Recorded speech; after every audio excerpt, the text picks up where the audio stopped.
Just take a second and feel the impact of this moment. Ground units are taking heavy fire. We have hostiles in all directions. Copy that. Call for reinforcements, over. Marcus! The tower!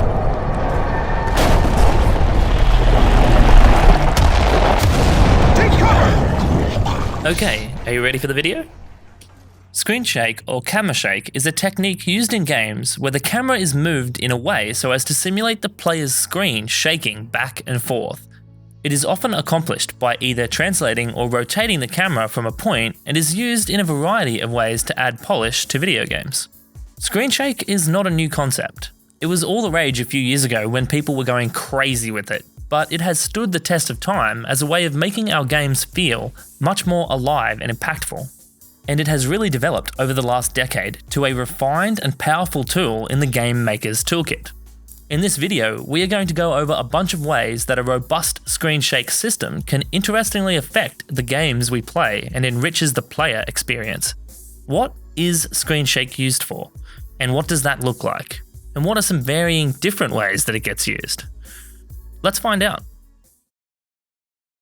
When I say camera shake, there is probably only a few things that come to mind, and I would bet that almost everyone watching this video is thinking of explosions. Something explodes close to the player and the camera rattles around as if hit from the shockwave. This disorients the player and conveys this sense of cause and effect within the game world. And this feels awesome. It makes the game feel alive. It gives occurrences in the game world a real weight behind them that we feel through the screen. This gets used a ton, and the reason it does is because it works. These explosions all feel amazing.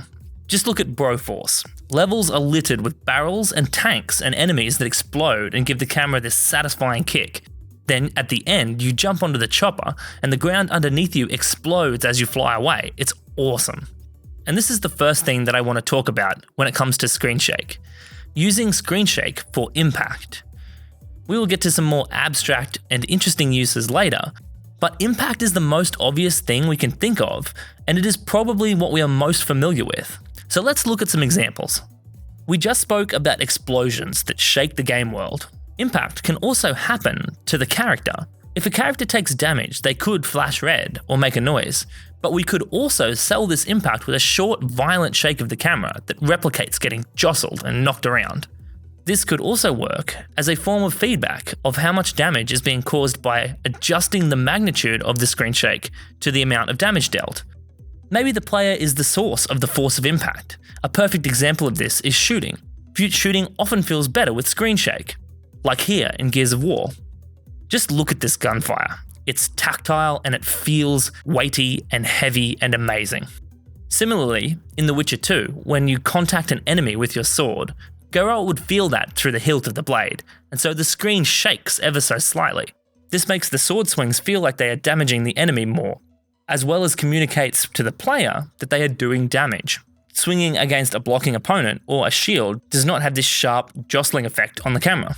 Another really fun example of impact is when you have something that weighs a ton and you want to convey that this is bloody heavy.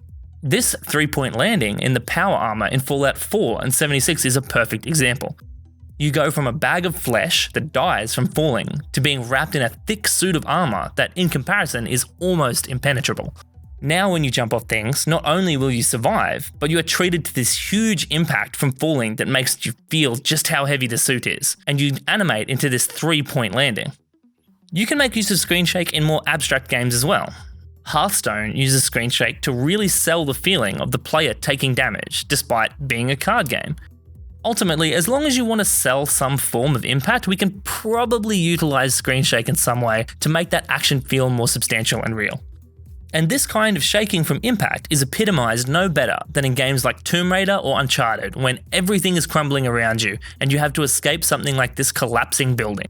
Things are crashing into one another, stuff is falling down, and the camera has a healthy amount of shake for each action to really raise the tension of the scene. Until now, we have predominantly been looking at impact, but screen shake can be used for much more than just impact or weight. Let's look at some other possibilities of this type of system. Really aggressive and shaky camera work is often applied to big impacts and external forces around the player. We aren't restricted to just explosive and violent shaking though. With a robust enough camera system, we can apply less force over time to achieve a handheld wobbly effect. This different kind of shake opens up a whole other world of possibilities. I'm going to refer to this as camera sway. Let's investigate some examples of this. This is a demo of a game called Pumpkin Jack that's currently in development by one person. Not bad for one dev. One of the things that instantly stood out to me when playing was the camera sway when you run. It's probably a bit much for my taste, but it is something a little different. Interestingly, it's much less apparent when you sprint. Still there though. The 2013 Tomb Raider reboot also has a shakiness to the camera that is added as Lara runs. The camera shifts from side to side semi-irregularly. I have also been making my way through The Witcher 2.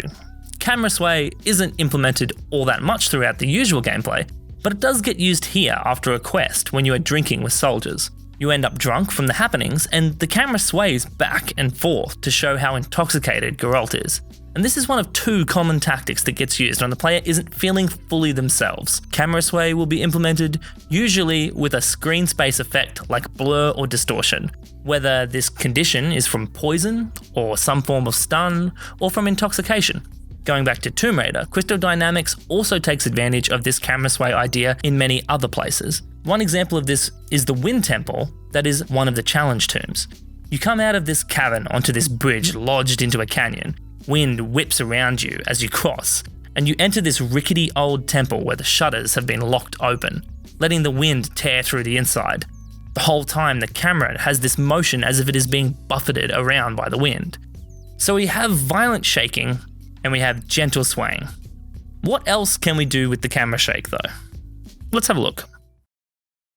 Screen shake is also something that can gradually increase over time. As a force grows, the shake can get more and more intense, and we can use this compounding effect to add game feel to our scenes.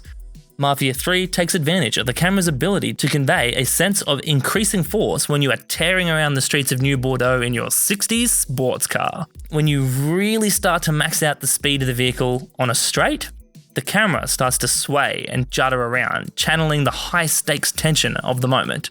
Can you see it? Let me add a little helper on the screen to make it a bit easier. We can feel this to a lesser extent in one of the infamous features of the Gears of War series.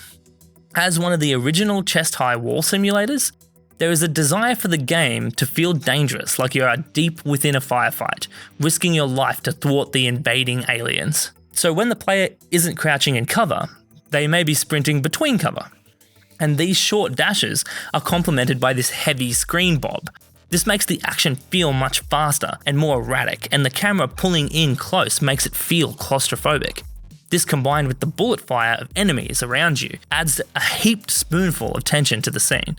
And since San Andreas, GTA has been known for flying planes into the air and then jumping out, falling, and at the very last second, popping your parachute. Or maybe not. Look at how the camera shakes to sell the wind and the speed of the falling here in GTA 5. It gets more intense as you fall faster and faster. The last thing I want to retrace back to, but also give some time of its own, is this idea of using camera shake as information feedback for the player. Not just game feel or polish, but communication. We spoke about The Witcher 2 having screen shake on damaging an enemy. This adds a satisfying feeling to your hits, but you can also subtly feel when you are doing damage and when you aren't, without needing to inspect the health bar every swing. In Gears of War, the screen shakes a little when you snap into cover. The characters are giant, buff people, and slamming your body against a concrete wall will rattle you a bit, but this also tells the player that the animation is over and that you can pop up and shoot if you want to. But the most blatant use of screen shake to tell the player something that I can think of is Overcooked 2. Overcooked has several levels where the level switches around regularly while you play. These minecarts are an example. Just before the minecarts are about to switch, the screen shakes. From what I can tell, there isn't any causal reason within the game world for this shaking, but as a player, it tells you that things will switch in a second.